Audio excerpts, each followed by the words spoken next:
This is Target Score Weekly with Joey Slattery and Taylor Allen. Welcome into episode 9. Kind of a milestone. Weird number to be a milestone. But Taylor Allen, it is a milestone for Target Score Weekly because we have a very, very special guest joining us this week. I will let you do the honors to tell everybody who it is. Get out the salami and cheese, mama. Chuck Swirsky, the former voice of the Toronto Raptors, now the voice of the Chicago Bulls, and the Canadian Elite Basketball League as well. Chuck Swirsky on the show. Joey and I, obviously, we grew up listening to his calls and whatnot, so actually getting a chance to speak with him was something I never imagined I'd get the chance to do. I could have asked him probably 1,000 questions, but with the time we had, we squeezed in as much as we could. But yeah, man, that was a fun one. He was very generous with his time, man. That was it was a great conversation. That's coming up very shortly, and a pretty good way to cap off officially the CEBL season. Quebec City held the clash in Quebec City between the Eastern Conference, Western Conference. Western Conference came away as champs. Really well attended. I think it was like 7,000 people. It looked pretty fun in there. That arena reminds me a lot like the Videotron Center of Winnipeg. And as we talked about before, it looks like that is going to be a market that the CEBL will have a team soon enough. And they showed out for a team that wasn't theirs. So it'd be interesting to see once they get their own team. Chuck even alludes to that, just to give a little tease about the rivalries that it would create from coast to coast essentially. So yeah, it was good to see the turnout in Quebec City. We had talked about it. We would have liked to have seen maybe the All-Stars, but it's kind of like the best of whoever was left kind of thing. But it was still a good game. Are you saying AJ Hess is not an all-star? Joey Slattery? Hey, man, he had 15 points in that game, so maybe he is, right? Best of the rest. Yeah. That's kind of funny. Felt like for weeks we've been saying, man, we need more from AJ Hess. Just even the 15 points here and there would be good. And then sure enough, he ends the season with a 50. I think he's 3 for 9 from 3-point land, but yeah. Okay, well, he's still AJ Hess then. But. No Glenn Yang there either. I know that disappointed you as well. Teddy wasn't there, EJ off to their own team. So it's tough, right? We talked about this, the way the schedule works. But Chuck Swirsky was there. It was a bang-up broadcast. They did a great job, as they always do. And Chuck's been, as you said, the voice of the Raptors, now the voice of the Bulls. And he's the national voice of the CEBL this year with on TSN. Calling games from coast to coast, which he hasn't really done, right? As a Toronto Raptors announcer, you know your viewers are across the country, but he actually got to visit all the big markets across the country this year. Well, missing a few, obviously, but he got to see a good part of this country, and he was a spectacle himself everywhere he went. This guy loves basketball, and he loves Canada. Like, that's one thing I've taken away from this. He's a Canadian citizen. That's how much he loves it, right? And he did not treat this as a second tier game when he was coming out. Like, you got NBA level Chuck Swirsky. This wasn't a summer vacation. Like, he put in the work. When he was in Winnipeg at morning shoot around, I saw it for myself, the work that he puts in and the interviews that he does. And there's a reason why he's, as successful as he is in this sport and why he's so beloved. And I think after this interview, Taylor, people are going to love him maybe even a little bit more if that's possible. Yeah, absolutely. But, last week with Teddy Allen, the MVP on the show, we've officially made it, Joey, because we got a little bit of hate on Twitter. Someone reaching out saying, had to wait 18 minutes to listen to the Teddy Allen interview. Shelly, it's okay. Whatever. I get that. I mean, I'll be honest. Quite often when I listen to podcasts and they have a guest that I'm really excited to hear, I'll totally skip the entire intro.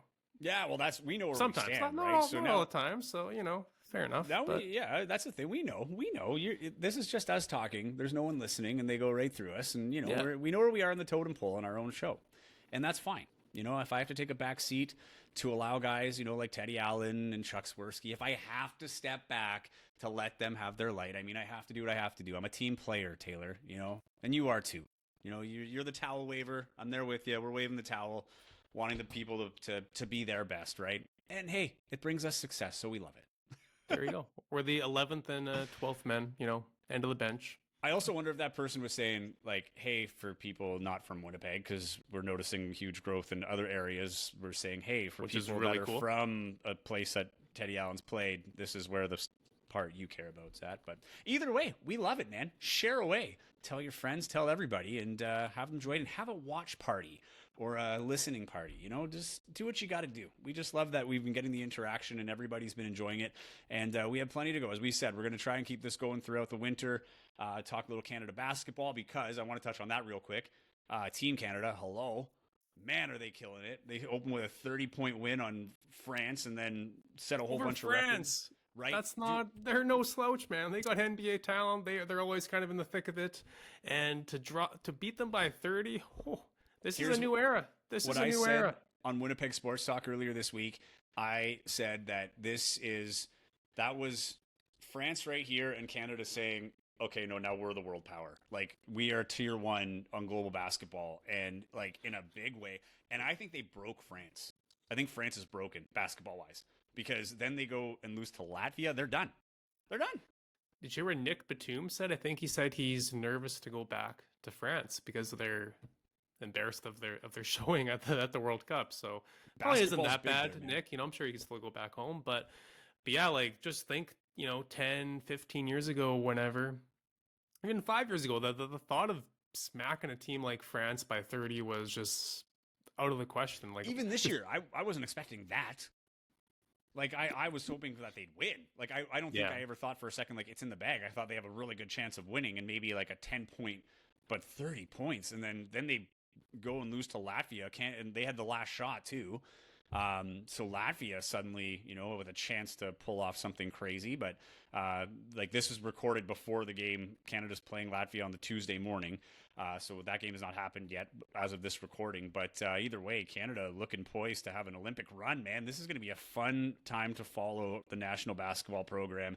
And I'm very much looking forward to the Olympics coming up in 24, maybe more than any other Summer Olympics before it. I agree 1 billion%. If we can get our team, if we can get all these guys that are playing this World Cup and a couple more, maybe an Andrew Wiggins, right. Jamal Murray, obviously, he just came off of NBA championship. He's got to take care of his body, so fair enough. But if we could just get a couple more guys, and maybe the USA doesn't send their absolute, A team, anything's possible. Canada, USA, gold medal. Oh my goodness, that would be the greatest sporting event of our lifetimes, I think. Well, honestly, I'd be that hyped up for that. I feel like we're inching towards, and I'm not comparing them to the dream team, but like in terms of the impact here in Canada, like this could be Canada's dream team in the sense that, can compete for a medal at the Olympics. That was just so far off the radar for so many years. We've had great players come and go through the program, but never this many at once.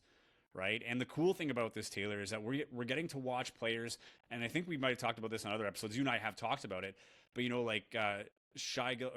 Gilgeous-Alexander, he is a guy that I don't get to watch too much because he's playing out in Oklahoma City. So unless you have NBA League Pass and as guys that work a lot of nights covering other sports, like I miss a lot of the games. Like I can only watch the Celtics and then, the Raptors really.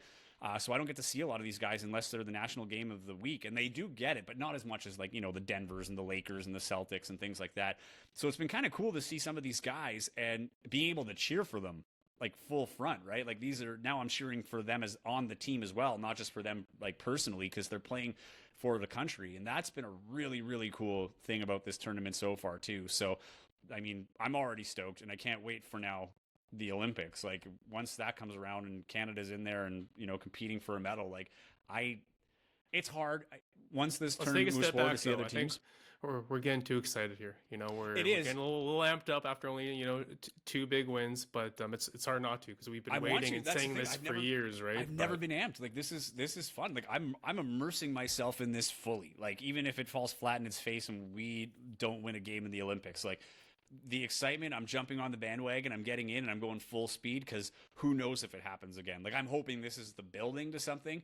And when going back to the dream team thing, the reason why I say that is there was a time in, the US where the best players played, right? To establish themselves as a world power. Now I find Team USA is more of a rite of passage.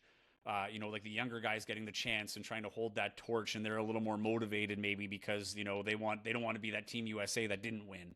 And, Canada's at the point where it's like, no, we need all our best players still. Like, we can't be putting out our second tier guys and hoping to compete. So that's why, I'm jumping on this. Like, this is a team, as you said, I hope Wiggins and, Murray are eligible and able to play come Olympic time when it gets to that point, because I am going to be all in on that, like all in. Regardless, if it like I am going to immerse myself and take in any upset or any disappointment, I'm going to relish in that too because their expectation was there realistically where it wasn't before. Well, before Shelly hops back on Twitter, Joey, I think it's time. I think it's time. I think it's time too. We have to bring in the one, the only voice of the Bulls and our generation's voice of the Raptors and the voice of the CEBL, Chuck Swirsky. Bring out the salami and cheese, mama, because we have the one, the only. Is Taylor Allen tearing up? It's just the onions, baby onions, because we have the voice of now the Chicago Bulls, one time the Toronto Raptors, and now the national voice of the CEBL on TSN, Chuck Swirsky. Chuck, thank you so much for coming on the show today. We are so thrilled to have you on. Well, thank you. I mean, it was a fantastic weekend in Quebec City, and I'm looking forward to 2024 already. I love the league, and I love the season we had. Where do you find the rest? You just finished your season in Chicago, then you're traveling back and forth across the country. That's one thing you never really got to do, I guess, with the Raptors, is going to all these cities across the country. Must have been a little difficult, no? No, you know what? I will never complain because, number one, I love the country. Canada, as you know, I'm a Canadian citizen, and it was great meeting so many people that watch Raptor ball 15, 20, 25 years ago who have stayed with the franchise, which is awesome, and their passion for the team. But going into whether it was Vancouver or Edmonton or Winnipeg, and then going east, it was a delight. It really was. And I didn't mind it. You will never hear me complain at all. Chuck, I've heard you say before that leaving Toronto, leaving the Raptors was the hardest decision you've ever made in your professional career. So now that you get to, come back and still call some games in Canada while staying with the Bulls, of course, I can't even imagine what that's meant to you. But how did this opportunity come up? Who reached out to you and how did it all come together? Well, John Lashway, who used to be the head of public relations, vice president of the Raptors, when I first joined the ball club in 1998. So he reached out about, I would say maybe 5-6 months ago, wanted to know whether or not I was interested in doing a reunion game with Jack Armstrong. And I said, absolutely. Jack unfortunately had a lot of things going on this summer, so he couldn't make it. But I told John, I said, listen, you know what? My whole canvas is blank for the summer. So if you've got me for one game, 5 games, whatever the case may be, he came back with a proposal, and it was the game of the week. And I'll tell you what, as soon as the game was over, I was already looking forward to the following week. And we got off to such a great start. Kadre Gray hit a jumper to win it for Ottawa, and then it just steamrolled, and it was great. Yeah, Kadri Gray from my alma mater, Laurentian University. He had a heck of a season out there in Ottawa. That said, what is it about this game? I mean, it is a little bit different than it is in the NBA with target score and everything else. But what was it about the CEBL that tied you in? Well, it's a great question. And I'm going to be very transparent about this. And I told Mike Morielli, the co-founder and commissioner, who's doing a great, great job. I mean, a fantastic person, first and foremost. But when the CEBL, I really didn't know that much about it. And I'm going to be very upfront about this. I couldn't tell you players from Ottawa to Vancouver to Edmonton to the Niagara River lines. But as I became familiar with the league and the personnel, the one thing that really stands out, especially for the Canadian players, the pride they have for their country, our country, and the fact is they're so thrilled about hooping at home during the summer months. And they have friends, they have family, not only at the venue, but also watching on TSN, watching on CEBL.ca, you name it. And so when you put that pride together, and then you're competing against players either at the university level or you grew up with them as kids, the truth of the matter is they want to win badly. And that's the thing that always reminded me week after week after week how competitive these games are. Chuck, this is more of a statement than a question. But growing up following the Raptors, it wasn't always easy being a Raptors fan. In the Chuck Swirsky era, there was sadly quite a few lean years, which I don't need to remind you of. But despite that, though, it almost kind of didn't even matter. It was still so much fun following this team because you made it fun. Guys like Jamario Moon and Derek Martin and Matt Bonner, maybe these guys weren't superstars, but you made these guys feel larger than life. And when they did have a big moment, it just felt like it felt even bigger. So really, just as someone who grew up a Raptors fan, I want to thank you for making that time memorable, fun, even though it was a miracle if they made it to the playoffs or were even the 8th seed. So Yeah, you're very kind. Obviously, the players are the stars. I just happened to be at the right place at the right time. It's funny you should mention this because in the semifinal game, that Calgary prevailed over Vancouver in a great game. I mean, from the opening tip, both teams got after it big time. So on the off day between the semifinal games and the final games, of course, the teams are practicing, the two teams respectively moving on with Calgary and Scarborough. So after practice, I went up to Steph Smith, who hit the game-winning shot, and I introduced myself, and he goes, "You don't need to introduce yourself. I used to watch you as a kid." And he goes, I said, like, have you heard the last call then from the game last night? He said, "Oh, yes." And he said it was great having your voice to it.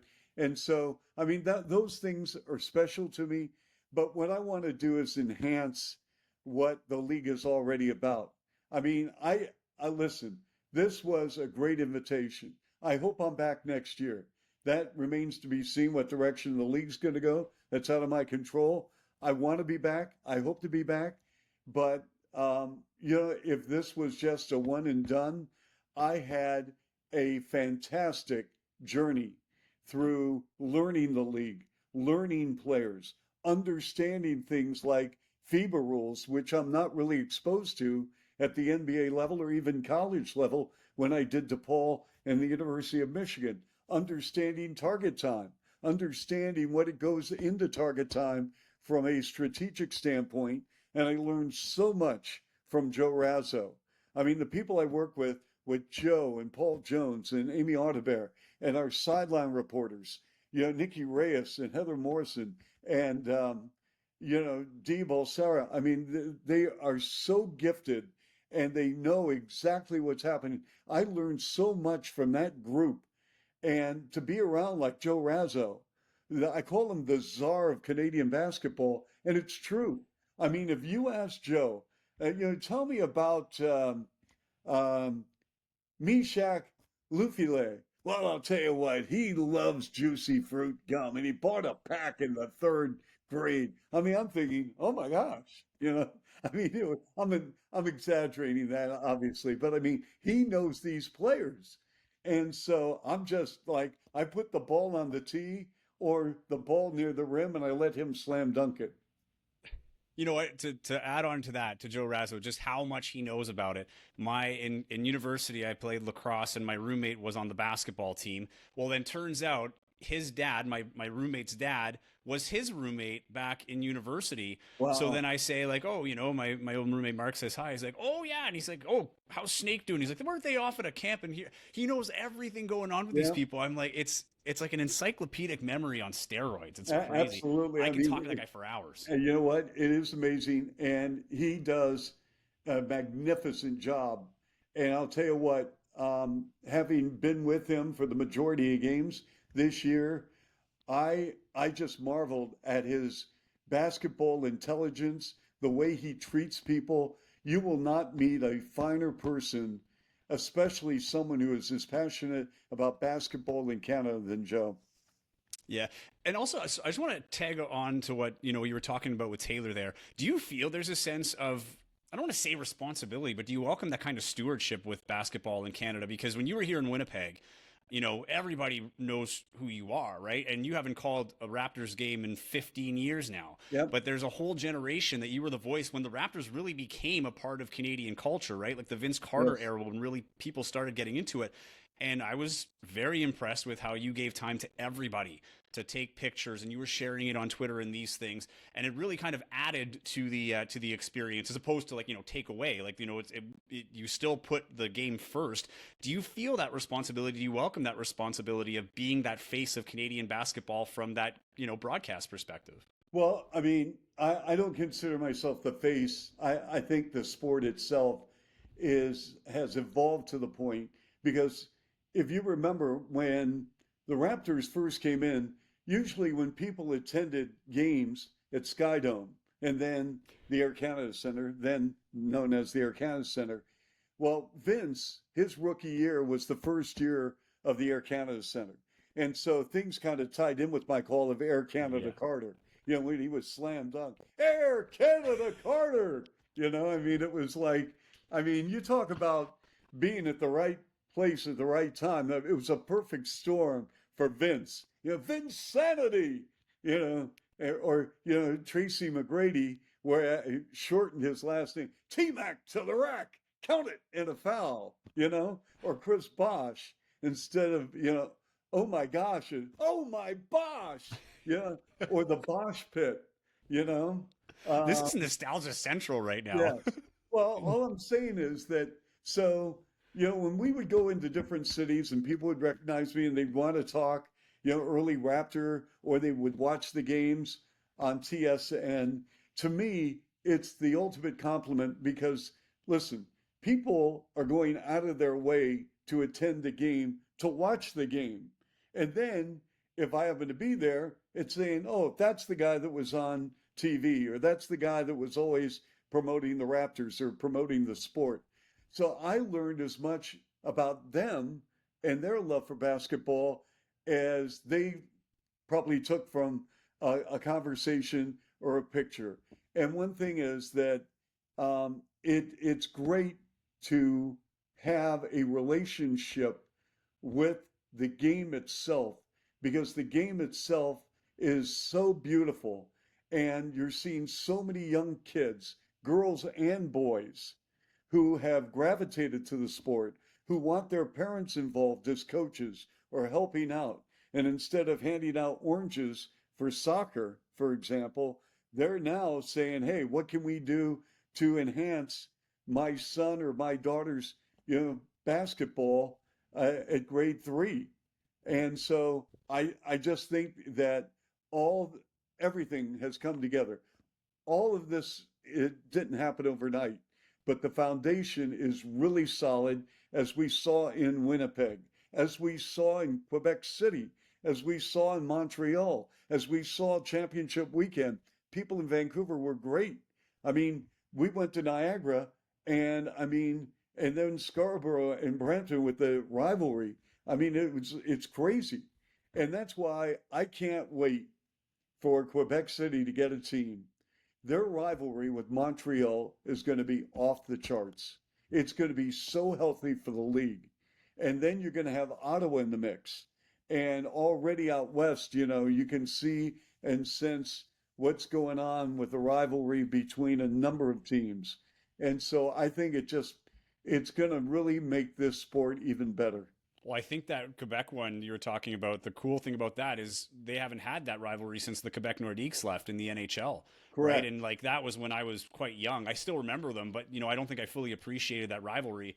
And that's what I'm interested in seeing once the league expands there, to see, when it becomes Montreal against Quebec. It's more than the sport, right? And Yes, that's it what I is. love about Quebec in any sport. I mean, their passion out there for fan base goes well beyond the sport. It's part of their cultural fabric. Absolutely, 100%. Chuck, I have to ask. I know you've told this story a million times as to where you got the idea for the "Get Out the Salami and Cheese, Mama" call that you made at the end of games with your time in Toronto. But the fan that wrote the letter, have you ever had a Yep. chance to meet this fan or You know speak to what? this fan since this thing took off? Never. And it's Really? yeah, and you know what? I I don't know. I don't know. Well, I know the history behind the letter, because it was a letter that he said, "Listen, I'm into every Raptor game, and I'm on the edge of my seat. I can't leave, And yet, I'm just starving at the end of a game. It's 2.5, 3 hours, whatever the case may be. So when you think the Raptors have put this game away, can you just say, hey, Raptors in the win column, or, you can grab something to eat? He goes, by the way, Chuck, I like salami and cheese. So I'm saying, wow, okay. So the next game, the Raptors are in front by like 8 points with about 22 seconds to go. And it just it popped in my brain and said, get out the salami and cheese, mama. This ball game is over.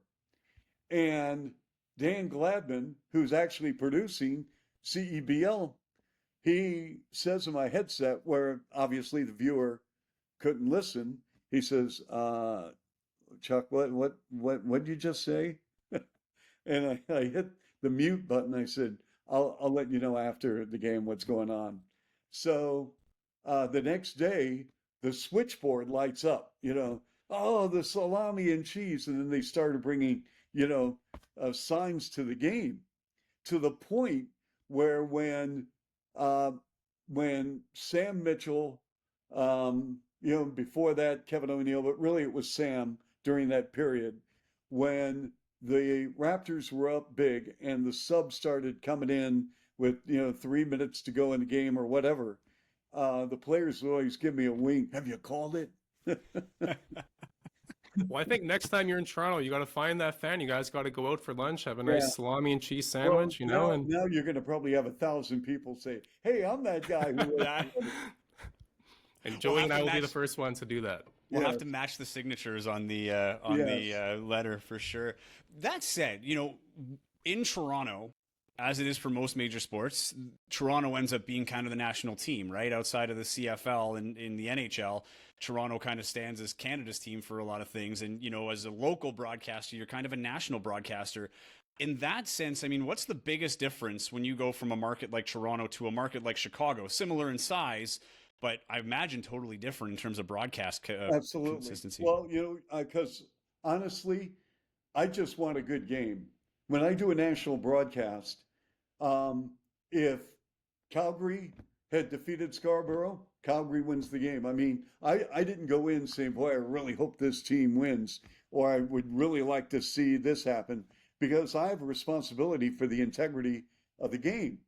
So having put together a situation where you have a brief time with coaches, you introduce yourself to players. And again, all this was new to me. I didn't know one coach in the CEBL.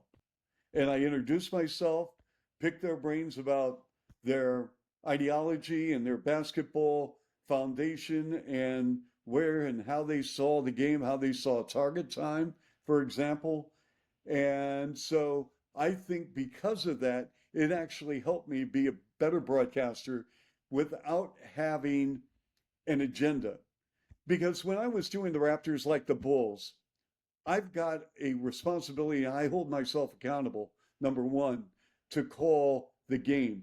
And that means not only for the Bulls, but also for the opposing team.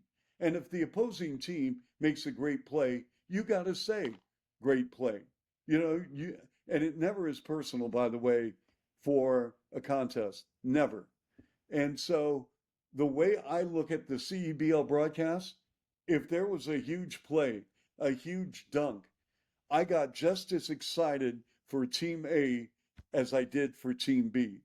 And I think the emails I received after a game from viewers who love the Alliance, or love the Blackjacks, or really got into the Shooting Stars, at least from that standpoint, it became very apparent that they knew that I had their back, that it wasn't one-sided, and it wasn't just some type of 90% on one side, 10% on the other, because I don't think it makes for a very good broadcast. I really don't. Even during my days with the Raptors, and I was doing Get Out Salami and Cheese and Raptors win, Raptors win. Truth of the matter is, if you saw the entirety of a game and the volume of the opening tip to the end of a game, we went really, in my opinion, we went to extreme efforts to make sure that the viewer understood we have a game to call. And while we didn't necessarily go overboard on the opposing team, we did give that team total respect. And, I think one thing is that I think as the new wave of broadcasters, whether they're in the CEBL, whether they're in the G League, or when they enter the NBA, they come to realize very quickly that from a viewer standpoint, from a listening standpoint, uh, it probably is not healthy to sugarcoat and just go really overboard when you call the game for one specific club. I think you do. I want the Bulls to win? Absolutely. Is it more exciting when they win? 100%. But when the Bulls play the Celtics, for example, and Jason Tatum is going off and he is hitting every shot and it's contested, or Jaylen Brown is, popping in, mid-range jumpers, and the Bulls are doing their very best to defend him, you got to tip your hat to these guys. I mean, these are exquisite, elite NBA talent. So it would be foolish on my part if I tried to bring those players down instead of telling our viewers and listeners back in Chicago what really is happening, that you're looking at greatness. You're looking at a player who has taken over this game. And, hey, listen, more power to him. That's the way I look at it. I appreciate you using the Celtics as the example there, as a guy growing up a Celtics fan. But on that note, there's a lot of people in that market that probably cheer for the team you're watching. Like, especially in Toronto, in Winnipeg, there's plenty of Minnesota Timberwolves fans. Absolutely. And when that game's on TV, that's one of the few games you get, unless you have, NBA Game Pass and things like that. And if you're getting emails complimenting you on balance, that's really good, because rarely on Twitter do you can see the most balanced call and everybody thinks they're favoring the other team. Yeah.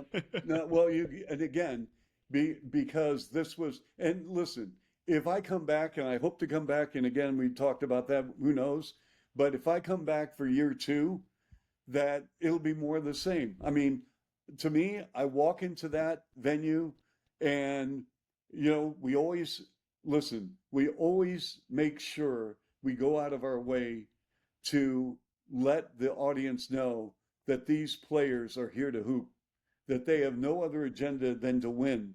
It's a 20-game season. They can't take possessions off. They can't take games off. And so they bring it every single night. You look at box scores in the CEBL, very rarely, seldom does it happen, and it happens on occasion, but for most part, these games are critically acclaimed because they're very close in the process. They really are. And I think that, I think that's the beauty of the target score. I really didn't know the target score other than, the NBA All-Star game. And the target score really has opened my eyes quite a bit. I love it. I've heard you say in interviews that you would actually be open to that, being a rule in the NBA. Is that true? I'll tell you what, I would be open to it, with the caveat that I think for playoff games, once postseason starts, I'd probably lift it. And I know people are going to say, well, wait a minute, you did 82 games, now you're lifting. But strategy changes quite a bit in postseason. It really does. And you can look at any sport. Coaches start pulling back rotations. Coaches start to tinker with a schematic process of how they're lining up a certain, whether it's a line in hockey or whether it's a pitching staff in baseball. So I like the target score. I would keep definitely the target score in this league, especially because I think now that the fans have a taste of it, it really has brought, and you can tell by the vibe in the crowd, they really, really enjoy it. Chuck, I have a random question for you. I have a theory that Andrea Bargnani was ahead of his time. And that if he was playing today with all the tall guys that could shoot and whatnot, he would be a hot commodity in the NBA. But I wanted to run that theory by you, but also ask you, do you have a favorite Andrea Bargnani story? Well, let's see. Let's start with that story and then we'll talk about Andrea coming into the league.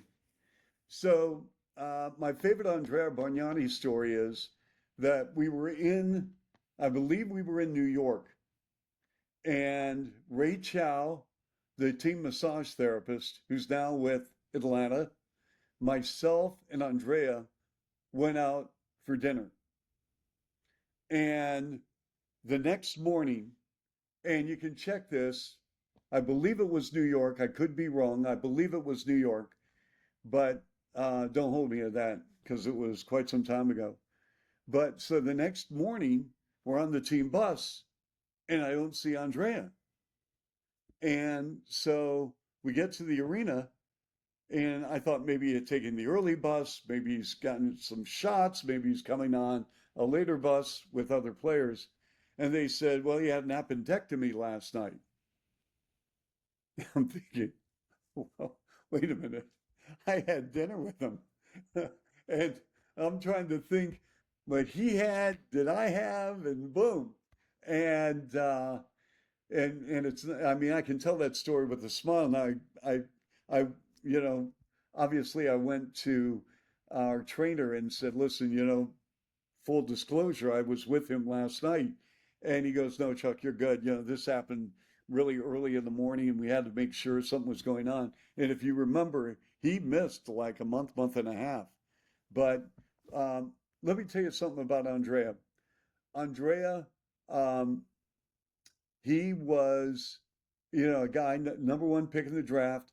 I think coming over to the States, it was a blur. And I did vote for him Rookie of the Year. I was the only media member to do so. Brandon Roy would have been a unanimous selection. And I'm going to tell you something that I've never shared with anyone, so you have an exclusive. I felt a lot of internal pressure because I do know that Brandon Roy had a better rookie year than Andrea, no question. But I saw Andrea play the entire season, and I know what he did for 2 months as a rook. Without those 2 months, the Raptors don't make the playoffs in 2007. Simple as that. They needed to win some games, and he helped them win some games. And I didn't see Brandon Roy play every game, but I know what he did. I mean, everyone knows what he did. That's why he was a near unanimous Rookie of the Year. So I felt internally that I had to do my part as an employee and also as somebody who saw him play to vote for him. I took a lot of criticism. I got killed in the national media in the United States. I got, some nasty, nasty correspondence from people in Portland, and I own it. I voted for him. Had I been in any other market, would I have voted for Andrea Bargnani? Probably not. But because I was in Toronto and also understood, that he's one of us, so to speak, I voted for him. And at the time, and again, let's keep in mind with the frame that we're looking at, the timeline. In 2007, where everything was going with the Raptors making the playoffs and having a big run, and I still maintain to this day, had Calderon not underthrown that pass to Bosch, had that been an over-the-top pass, and again, we could go shoulda, coulda, woulda, until we're blue in the face on everything in sport and in life. But in Game 6, had he not underthrown that pass and put it over the top where Bosch could have just caught the ball and dunked it, and we go to Game 7 in Toronto, no way the Nets win that game. No way they win that Game 7 in Toronto. None. And then who knows what happens after that? Who knows? But I'm just saying that that was the story of 2007.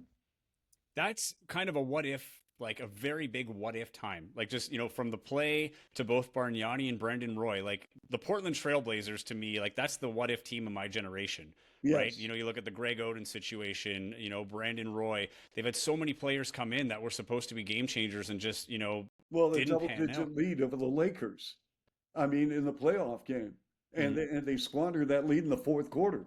I mean, Portland they had a lot of issues, as we know. Okay, but player-wise, talent-wise, they were really, really good, very good. They were so good. Well, we could go on forever, but I'm sure you have other things to do. Are you ready for target time? Look, bring it on. Who was your favorite player to interact with on the Toronto Raptors during your time in Toronto? My favorite player.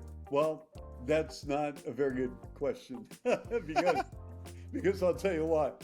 Well, it's a great question, but it's a tough question to answer. How's that? Because there are so many wonderful people to interact with. And so if I gave you one, it would be a disservice to so many. Okay. That's a cop-out, but it's the truth. What if I went to Chicago? Because I know that you and Joakim Noah were pretty fun. Yeah, I love Joe. Joe would probably rank right up there. But again, there are some, let's do it this way. The criteria when I say an interesting player or a player out there, they don't necessarily have to be very gregarious. They could be kind of like just, not really a great interview, but a very interesting person without the mic in front of their face, where you can have some really good talks about things. And I've been blessed to really have a lot of great relationships with players who are not comfortable in front of the media. That doesn't mean they're bad people. They just don't like to share their life story with someone, or they have, they kind of like their lifestyle is such that they were never exposed to this as a kid. And now all of a sudden, even in college for 1 year, they started having people ask them a bunch of questions and they feel uncomfortable. And so they really have that kind of like low vibe, but they're really good people. All right. 0 for 1, swing and a miss for Joey. Taylor, you're up. Please struck him out of a cold ball. Well, before I get to mine, Glad, I just wanted to say I did see that it sounds like you and the late great Kobe Bryant though kind of had a pretty good relationship before games and whatnot. Was there an interaction with him that really kind of sticks out, or your favorite moment with him? Well, I mean, so I was introduced to Kobe by his agent, now the Lakers GM, Rob Pelinka, and Rob and I called Michigan games together. And Rob is an unbelievable human being. And so from that point on, every time, in fact, when Kobe scored 81, the next year, the first time the Lakers played the Raptors, I asked to interview Kobe for the pregame. And of course, the Lakers PR people said, no. And Rob picked up the phone and got it done. And we interviewed Kobe 90 minutes before the tip at Staples with Lakers and Raptors about, that whole 81-point game. And this is the first time you've played the Raptors. What was it like as you reflect? I mean, he was awesome. And every time we spoke, he always went out of his way. I mean, every Raptor game, every Bulls game, he went out of his way. We'd spend about 5 minutes. We wouldn't even talk hoops, And sometimes we talk about Rob and what a great influence Rob has on his life. Sometimes you just wanted to know about things, what's going on in Chicago. How do you like Canada? And I mean, he was just an incredible person. The last time I saw him was his last game in Chicago against the Bulls. And we took a walk down the concourse. And he said, this isn't the last time we're going to talk. Unfortunately, it was. But he said, how much longer you want to do this? And I said, until the Bulls tell me you're done. And he goes, that's awesome. He goes, I know how much you love the game. You love the game as much as I loved it. And so that was it. Crazy. Wow. Yeah.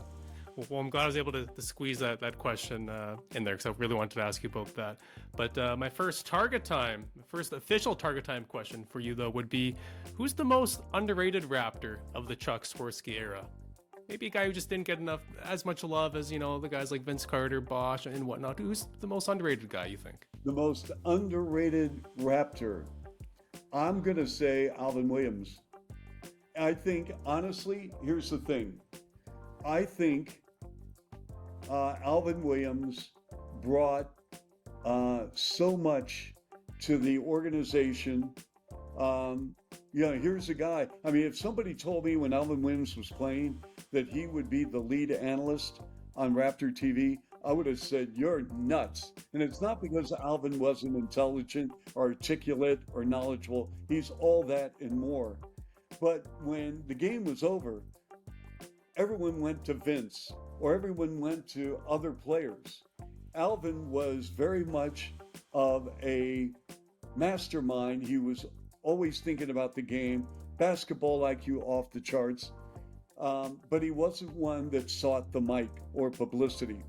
But I'll tell you what, he left everything on the floor every single night. He didn't need to score 15 to 20 for the Raptors to win. He won with his defense, his toughness, his basketball IQ, his deflections, everything. And I don't think he was appreciated enough.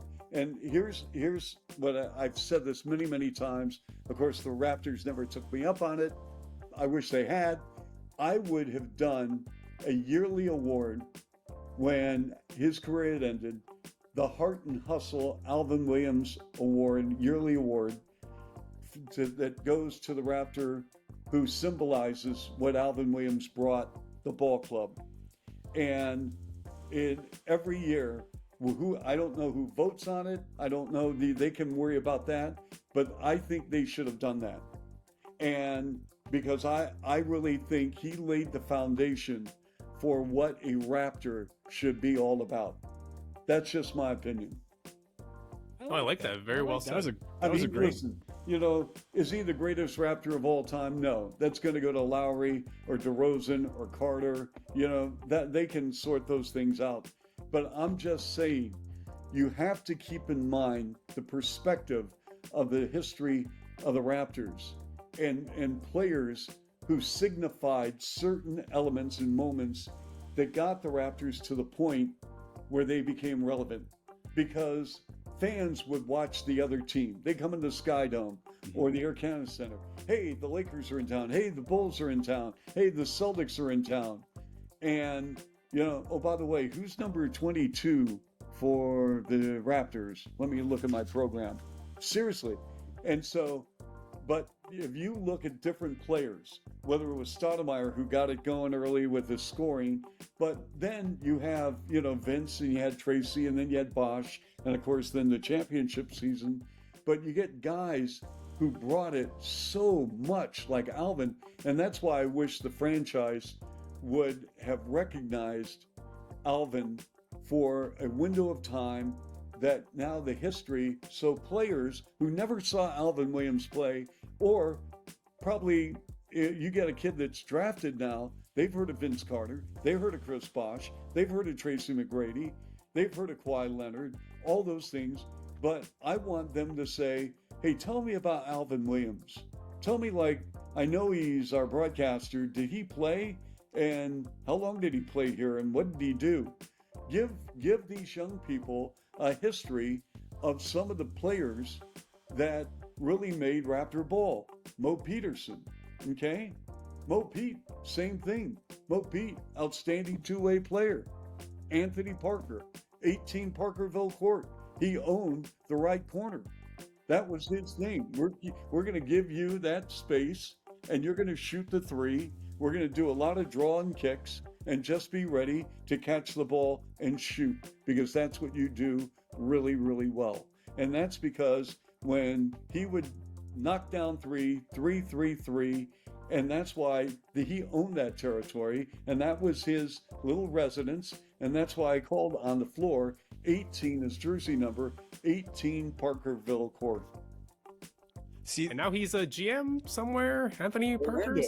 In Yes, fact- yeah, there you go. Yeah. Yeah, I just got a text from him about 7 hours ago. Oh wow. That's awesome. Okay. That's true story. That's super cool. but you're right though. With like, just to put a cap on Alvin Williams, like growing up in high school, like he was a guy that we all liked. Like we were huge fans. But he's kind of become one of those oh shoot yeah players, as in oh shoot yeah he was on the Raptors. Like he didn't like stay in the memory as fresh as some of the other guys. Like even Mo Pete kind of supersedes him when you look back at the Raptors guys. So that's interesting. Okay, this is kind of a bit away from basketball now, Chuck. Okay. From the time you moved away from Canada, is there a favorite treat? Because there are differences between the treats here in Canada and the U.S. Is there anything, it could be whether it's candy, chips, food, that you miss or need to get when you're back in Canada that you miss now that you're in Chicago? Well, I mean, Dairy Queen is here, so I get my blizzards. I used to get my blizzards on Appleby Line from DQ. In Burlington. Burlington. Yeah. I love Burlington. I love the DQ. I mean, I would go in there. I just light it up, man. It was great. I know exactly which one you're talking about. Yeah. Okay, there you go. You know what I miss? I miss the Mandarin. Okay. Oh, the oranges, little peelable oranges. Nope. Yeah. Are you talking about the restaurant or the fruit? The restaurant. Oh, okay. Never Yeah. mind. I don't know if that's Canadian. I think that's it might only be in Ontario, but it's basically like a buffet, right? Like Yeah, a and it Chinese was food awesome. buffet. I Yeah. would go in with the kids, and I mean, I'm thinking, oh my gosh, look at this. But I mean, it was one of our treats. We go bowling, and then we go to the Mandarin. Nice. Nice. So Okay. I miss that. I miss everything about Canada. Joey's the Ontario guy on the podcast. I'm just the Manitoban guy. So I No, didn't you- know. I didn't know what the Mandarin was. My But fault. here's the Sorry. thing. No, I'll tell you what. We went when we were in Winnipeg. I actually took a picture of the Dale Howard Chuck statue, and that was really cool. Rest Awesome. his soul. The GM of the Jets, Kevin Shovelday, Shovel Shovel day day off. off. Yes. Yeah. Yeah. he was with the Chicago Wolves of the AHL, and then he joined the Blackhawks. Yep. And the Blackhawks loved him. And he's done a pretty good job with the Jets. I mean, and so, but I'll tell you what, Winnipeg, they love their sports. I mean, the owner, David, is it Adler? Is that David Asper. Asper? I'm sorry, Asper. My bad, Asper. He is like off the charts great. He is engaging. He's very charismatic, and I mean, like he was in Quebec for this clash, and I spoke to him, and so we were having to talk about the city, and I know that Mike Morreale, the commissioner and co-founder, is very tight with the head coach, Mike O'Shea. And so, because they played together. Yeah. And Yes. Yeah. and so Winnipeg's having a good year, right? In the CFL? They're in a 9-2 right now. Verge of a- 33,000 fans were verge there of on a- Thursday. That's verge of a awesome. dynasty there. Yeah. Awesome. Well, maybe we'll stick with another food question here, Chuck. Yeah. If you're constructing the perfect salami and cheese sandwich, how you doing it? What's the bread? What's the cheese? What's the sauce? What Well, else I mean, is on there? Number one, you have to go with a little Italian bread. I mean, you got to have it. Okay. Classic. Okay. So then, what you do is you bathe the interior of the Italian bun in a little maybe marinara sauce, but not too thick because you want to really enjoy the salami and cheese. So you bathe it a little bit, just a little bit of a coat, and then you sprinkle on the Parmesan and the mozzarella, a combination of both, just not one, but both. Okay, and then what you do is you put a little bit of hot pepper, but not a lot, but a little bit of hot pepper, just just sprinkle it on, and then you start saying, okay, we're going to lay down the salami. And then on top of that, if you really want to get creative, you can put maybe a little lettuce, a little tomato, and make yourself a sandwich. You add a little bit more cheese, You cover it up one more time with a layer of salami, marinara sauce. Boom. And that is your Swirsky signature salami and cheese There you sandwich go. recipe. That was awesome. Maybe you start selling that at Raptors games. Well, That'd listen, be a if huge I- hit. If I ever come back to Canada, which who knows, but if I ever return, I am going to market that, and I'm also going to market because I make chocolate chip cookies, and we're going to call them Chuck's Chips. Love it. Swirsky salami and cheese. You Sign me up. put that down with Chuck's chocolate chips. Man, you've got it all figured out, man. This post broadcasting career might even be more fruitful than the broadcasting know one. about Jeepers. All right. This is a Chicago question, Yes. and I might be wrong, but as far as I know, these are like the big two: Giordano's or Lou Malnati's for Chicago deep dish pizza. Lou Malnati's. That's what I was told. I was told the real people. And there are hundreds of great pizza places. Pisano's, another great place. I mean, you could go into any neighborhood, a tavern, and it doesn't necessarily have to be deep dish, although that's what Chicago's known for. But there are so many best kept secrets in Chicago regarding pizza. But you offered me a choice between the two. Well, I figured that would be it, because as you being there in Chicago, being from there, that would be like you would know all the. And full disclosure, I know Mark Malnati very well. Oh, really? Yes. That's So awesome. there you go. So you've had a slice or two from there. Fair enough. Fair enough. I have. Yes, I have. I wanted to ask you, who would your dream color commentator partner be? If you could call one game and you could choose anyone, whether they're still with us or not, who would your dream partner be? I could do that because they're all different and they're all good. So I can't take one because number one, it's a really the uniqueness of a color commentator is the fact that everyone has a different personality, just like play-by-play announcers. I mean, so I respect them all. They do an unbelievable job. And it's just like saying, okay, who's your favorite Raptor or favorite Bull? I really, honestly, I don't have one. Is there someone that you looked up to maybe on the color commentary side that I look you up to might them not? all because they either played or they coached or they did something to put them in a position where they were hired to be an analyst. Okay. Okay, Joey said we both have a strike now, so now we're all even. right. We got two. Can't have another one. All right, Chuck. Yes. Do onions make you cry? No, they do not. Wow. Well, We could that's put little onions on the salami and cheese sandwich. I like that. Thank you. Well, this question might make you cry because it might make me cry just thinking about what could have been if Tracy McGrady did not leave, and you're shaking your head already. Yeah, I feel you. If Tracy McGrady did not leave the Toronto Raptors, where does that team go? Do they win a ring eventually? I think they get to the possibility of winning the ring. Obviously, we don't know what would have happened during that period of time going up against the Lakers. But I do think had they stayed together, they would have won multiple Eastern Conference championships. And then you never know. Players, as the popularity of Toronto sports took off with Vince and Tracy together, you'd have players come in and say to themselves, you know what? We love Toronto. These two guys are locked in long term, and we're going to just hitch on to the wagon and we're rolling right to the NBA Finals, but we'll never know, unfortunately. But I do think they would have won multiple Eastern Conference titles. another big what if. Yeah. I've heard even Kobe speak about that. I've heard him even say that was a big what if. If T-Mac stayed in Toronto, that would have been a team to watch out for. So 100%. yeah, that's one of the biggest what ifs in Raptors history, sadly. Yeah. And I bet you T-Mac in his quiet moments thinks the same way. Yeah. But he wanted to go back home.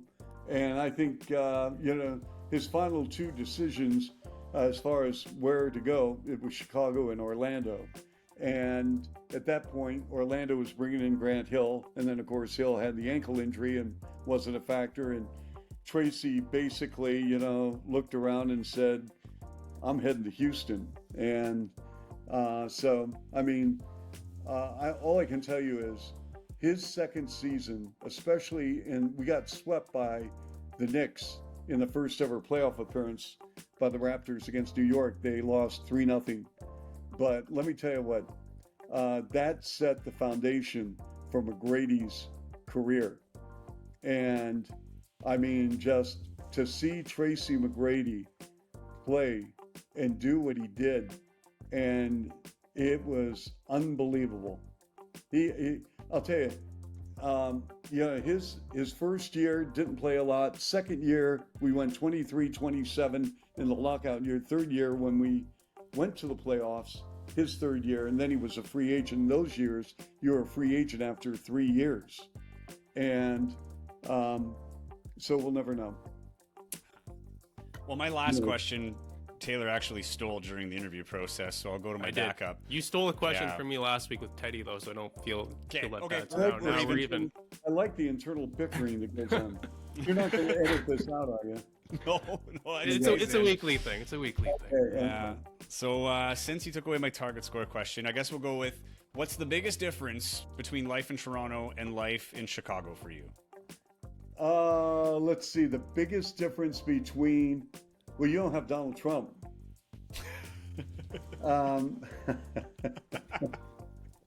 Okay, we're very thankful for that.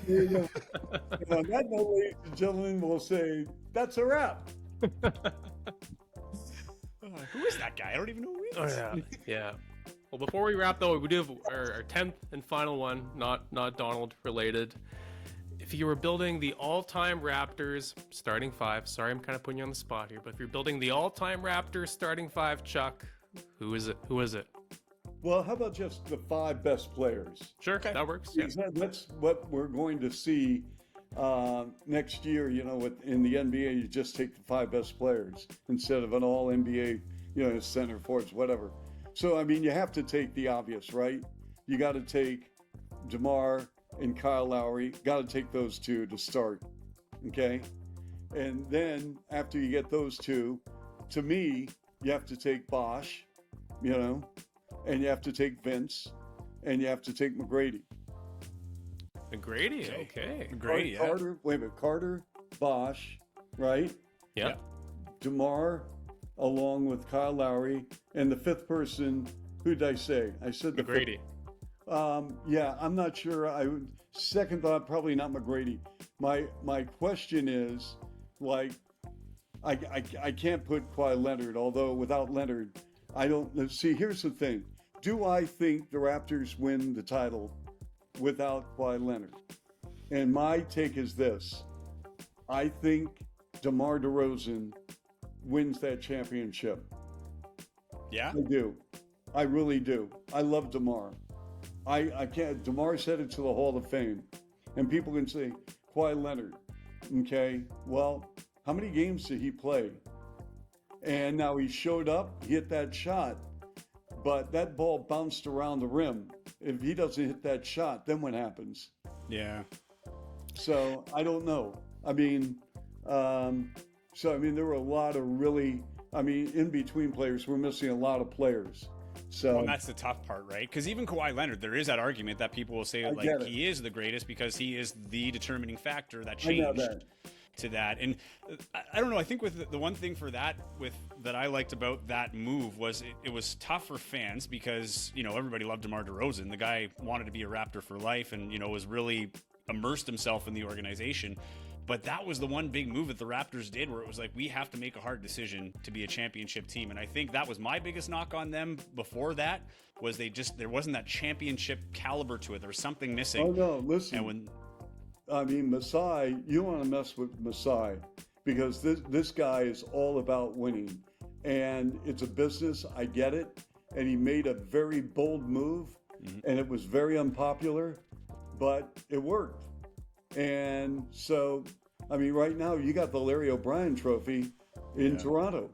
And against Golden State, I know Kevin Durant goes down, but that was not a team like maybe like the 04 Pistons that weren't expected to win a championship. That was a team that's in the midst of a dynasty with the best players in the world, and they went toe to toe and beat them in Golden State.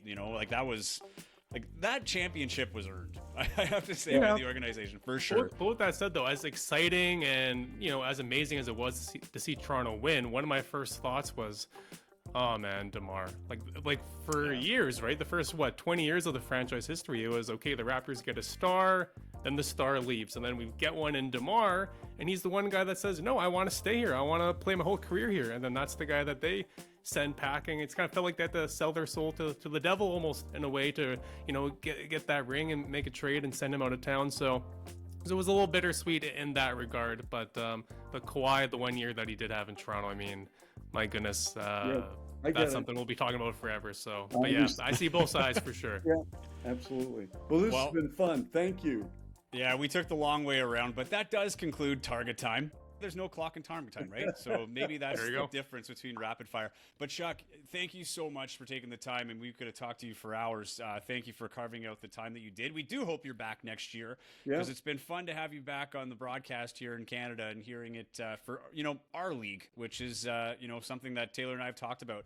It's opportunities for players, but it's opportunity for everybody, including some people that you named and myself that had a chance to, work basketball, which has been a lot of fun. And that didn't exist, 5+ years ago. So thank you for coming in and, doing that this year and being a part of the podcast. It's been an absolute blast. My pleasure. Thank you, guys. Here, I got to ask this, though. If we're going to close out an interview with Chuck Swirsky, can we have Chuck Swirsky close it out? Yeah.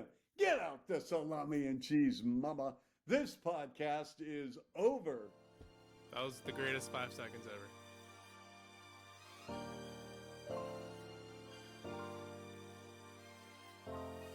Thank you for listening to the Target Score Weekly podcast. To stay up to date with Winnipeg Sea Bears and CEBL news, as well as future episode releases, follow Joey and Taylor on Twitter and Instagram at TaylorAllen31 and at Joey Slattery TV. And wherever you're getting the podcast, be sure to subscribe to never miss an episode.